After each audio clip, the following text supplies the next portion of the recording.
Okay, आज आपण या ठिकाणी जे काल मी तुम्हाला सांगितलं होतं, जे लास्ट प्रॉब्लेम आपला मेन महत्त्वाचा राहिलेला आहे तो आपल्याला बघायचा आहे. ठीक आहे.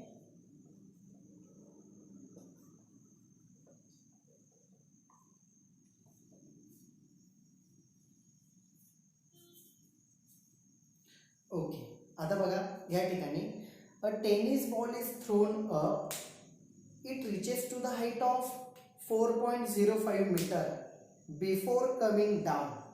एक टेनिस बॉल आहे, त्या टेनिस बॉलला इथून खालून वरती आपण त्यांनी थ्रो केल्यावरती त्यांनी एक particular distance that is height त्यांनी गेन केलेली आहे. आय थिंक नंबर 8 आहे का प्रॉब्लेम, तर मला एक्झॅक्टली आठवत नाही. लास्ट जो प्रॉब्लेम झाला त्याचा जो नंबर आहे त्याच्या पुढचा नंबर इथे लिहा. ओके, ठीक आहे. डेटा टोटल डिस्प्लेसमेंट किती झाली या ठिकाणी 4.05 मीटर. ओके, आफ्टर दॅट त्या ठिकाणी काय दिलेलं आहे 4.05 मीटर. ओके, नंतर before coming down what was the initial velocity.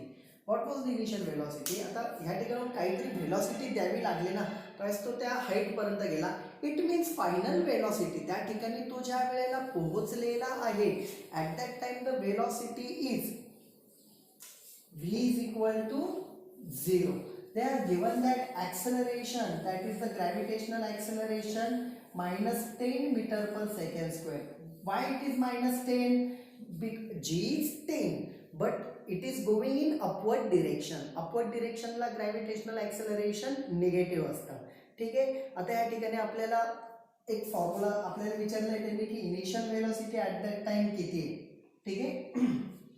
Here किंवा as v square is equal to u square plus 2as, v square 0 square is equal to u square plus 2 into minus 10 into s 4.05. Okay, minus U square हे term इकडे आली, याचं calculation झालं minus, एकदा करून बघा 20 into this that will be almost 81. Minus minus cancel, u square is equal to 81, u is equal to 9 metre per second square. बघा आपला प्रॉब्लेमचा हाफ पार्ट कव्हर झालेला आहे. हाफ पार्टमध्ये त्यांनी काय सांगितलं होतं की फाइंड द इनिशियल व्हेलॉसिटी. ज्या वेळेला आपण तो टेनिस बॉल खालून वरती थ्रो करणार आहे त्याला लागलेली त्या ठिकाणी इनिशियल व्हेलॉसिटी किती आहे, तर ती इतकी इनिशियल व्हेलॉसिटी लागणार आहे. ओके, त्यानंतरचा पार्ट त्याच्या पुढे आपल्याला काय बघायचं आहे. त्यांनी सांगितलंय की what is the time required to, ज्या वेळेला तो इथून तर वरपर्यंत जाईल आणि वरून खाली येण्याच्यासाठी किती टाइम लागणार आहे. आता सध्या आपण काय करू, वरती पोहोचलेला आहे. ठीक आहे, वरती तो बॉल त्या ठिकाणी पोहोचलेला आहे, तिथून तो परत खाली येण्यासाठी किती वेळ लागतोय. For second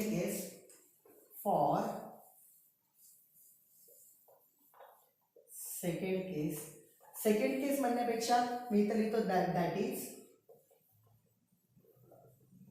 tennis ball is reached to the particular height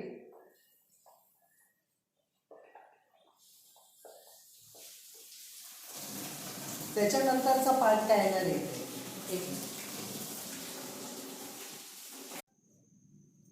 okay, second केस म्हणजे सेकंड फेज म्हटलं तरी चालेल. बॉल त्या टॉपमोस्ट पोझिशनला पोहोचलेला आहे, तिथून तो खाली येणार आहे. आता वरच्या पोझिशनला आहे, वरच्या पोझिशन एक पहिली केस झाली, खालून वरती गेला, इनिशियल व्हेलॉसिटी फाइंड आउट केली, वरती गेला, फायनल 0 झाली.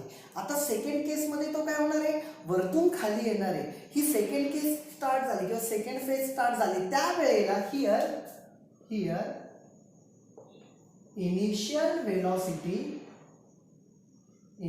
velocity u is equal to 0 when ball is coming back to ground. Ball ज्या वेळेला परत ग्राउंड कडे येत असेल त्यावेळेला त्या ठिकाणी त्याची जी इनिशियल व्हेलॉसिटी काय राहील. आता वरती पोहोचलाय, तो थांबलाय, तिथून खाली स्टार्ट होणार आहे. आता इथून खाली येताना त्याची परत इनिशियल व्हेलॉसिटी काय असेल 0 सेकंड केससाठी. त्यावेळेला खाली येण्यासाठी त्याला किती वेळ लागतोय बघू. As s is equal to ut plus half at square, s 4.05, u 0 into t half into 10 into t square. Time विचारलेला आपल्याला. ठीक आहे. बघा या ठिकाणी 5t² 4.05 t² is equal to 5 ने डिवाइड केलं 0.81 t is equal to square root of this 0.9 second. Therefore total time कसा असेल, it will be 2 into t, 2 into 0.9 which is equal to 1.8 second. 2 into का केलं, हे बघा आपल्याला त्यांनी क्वेश्चन मध्ये काय विचारलेलं आहे, त्यांनी विचारलंय की बॉल खालून वरती जाऊन परत खाली यायला लागलेला वेळ किती. आपण या ठिकाणी हा जो टाइम काढला तो कधी आहे, बॉल वरती गेलेला आहे, आता वरतून खाली येतोय. वरतून खाली येताना इनिशियल वेलोसिटी 0 घेतली, खाली किती हाईट आहे, हाईट म्हणजे 4.05. ठीक आहे, त्यावेळेला ग्रॅव्हिटेशनल ॲक्सेलरेशन 10 का घेतला, प्लस का घेतलाय, कारण वरतून खाली येतोय. खालून वर जाताना मायनस घेतलं, वरतून खाली येताना प्लस घेतलं, म्हणजे वरतून खाली येण्यासाठी लागलेला वेळ 0.9 आहे. मग ऑब्विसली वरतून खाली जितका वेळ लागतो तितकाच खालून वर लागतो ना. मग 0.9 प्लस 0.9 दॅट विल बी 1.8 किंवा त्याच्या डबल केलं तरी पण चालेल. मग 2 क्वेश्चन विचारले, याच्यामध्ये 2 पार्ट होते क्वेश्चनचे. एक होता टेनिस बॉल खालून वरती फेकलाय, त्याची असलेली इनिशियल वेलोसिटी काढा, ती काढली आपण या इक्वेशन वरून. आणि नंतर त्यांनी सांगितलं की टोटल टाइम ट्रॅव्हल किती लागेल वरतून परत खाली येण्यासाठी. तर त्याच्यासाठी आपण हाफ पार्टच कन्सिडर केला वरतून खाली येण्याचा, त्याचा टाइम काढला, तो टाइम काढल्यानंतर त्याचा आपण डबल केला या ठिकाणी. ठीक आहे, this is all about this question. Write down this. याच्यानंतर आपण पुढचा पार्ट बघणार आहे लगेच. Right down.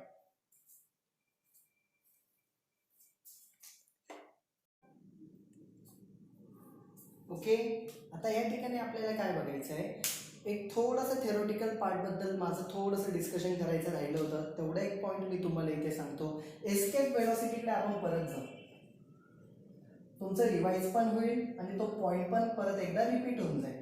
ठीक आहे, एस्केप वेलोसिटी काय, escape velocity of the body, it is the velocity given or this is the initial velocity given to the body such that object or the body becomes free from the earth's gravitational influence. आपण ही अशी initial velocity दिलेली असते एखाद्या ऑब्जेक्टला की जे velocity दिल्यानंतर ती बॉडी अर्थच्या ग्रॅव्हिटेशनल इन्फ्लुएन्स पासून डायरेक्टली बाहेर जाईल, म्हणजे अर्थ पासूनच डायरेक्ट बाहेर जाईल, ग्रॅव्हिटीच्या इन्फ्लुएन्समध्ये राहणारच नाही अर्थच्या. That is the escape velocity आपण बघितलं होतं. तर आपल्याला ती एस्केप वेलोसिटीची व्हॅल्यू काढायची किंवा त्याचं इक्वेशन काढायचं आहे, ते त्या दिवशी आपलं काढायचं राहिलं होतं. तर ते फक्त मी इथं लिहून घेतो. जेवढा पार्ट आपण लिहिला होता थेअरीमध्ये तो आहे तसा, त्याच्यामध्ये फक्त पुढे एक थोडंसं पार्ट सांगतोय तुम्हाला. समजा when object is on the earth surface, earth surface वरती जर ऑब्जेक्ट असला तर आपल्याला काय करता येईल त्या ठिकाणी. बघा या ठिकाणी ऑब्जेक्ट जर अर्थ सरफेस वरती असेल तर कायनेटिक एनर्जी त्याची कायनेटिक एनर्जी mv².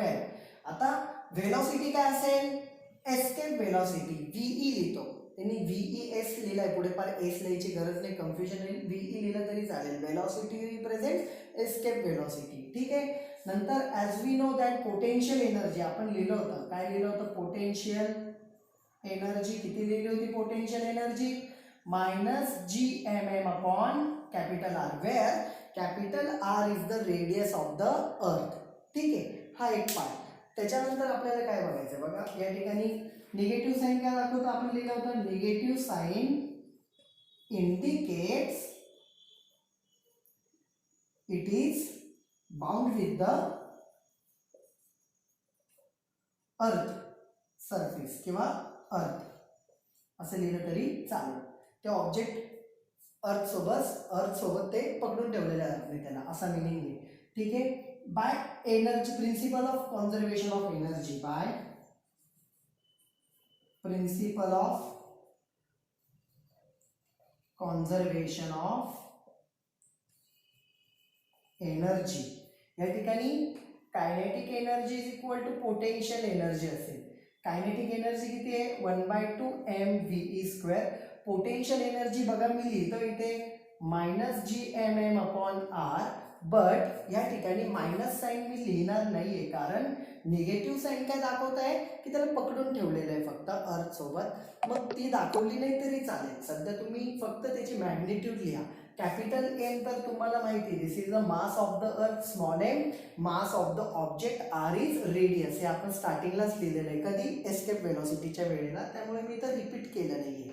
बघा, therefore this m will get cancelled. 1/2 ve square is equal to gm upon r. Therefore ve square is equal to 2 gm upon r. v is equal to under root of 2 gm upon r. Here it is the equation number. Suppose 1 लिहून ठेवू आपण, काय हरकत नाही. बघा, escape velocity does not depend on the mass of the object. ऑब्जेक्टच्या मासवरती, small M म्हणजे object बघा, हा पेन असू द्या, मोबाईल असू द्या, एखादा बॉल असू द्या, एखादा लॅपटॉप असू द्या, किंवा एखादी व्हेकल असू द्या, काही पण असलं तरी काही फरक पडत नाही, त्याच्या मासवरती एस्केप वेलॉसिटी डिपेंड नाहीये. हे लक्षात घ्या, हे सगळ्यात महत्त्वाचा पार्ट आहे. तर this is the equation of the escape velocity. मग त्याची व्हॅल्यू किती आहे ती आपल्याला फाइंड आउट करायची, ते मी तुम्हाला सांगतो. तर ह्या ठिकाणी this is required equation, this is required equation of escape velocity of an object. ठीक आहे, हा एक पार्ट एस्केप वेलॉसिटीचा राहिला होता आपला फक्त लिहायचा, तो लिहून घेतला आपण. राईट डाऊन दिस. हे झालं की मी तुम्हाला त्याची व्हॅल्यू सांगतो कशी काढायची. Okay, right down.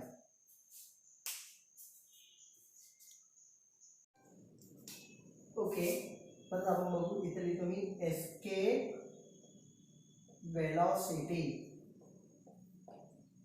ठीक आहे, एस्केप वेलॉसिटी.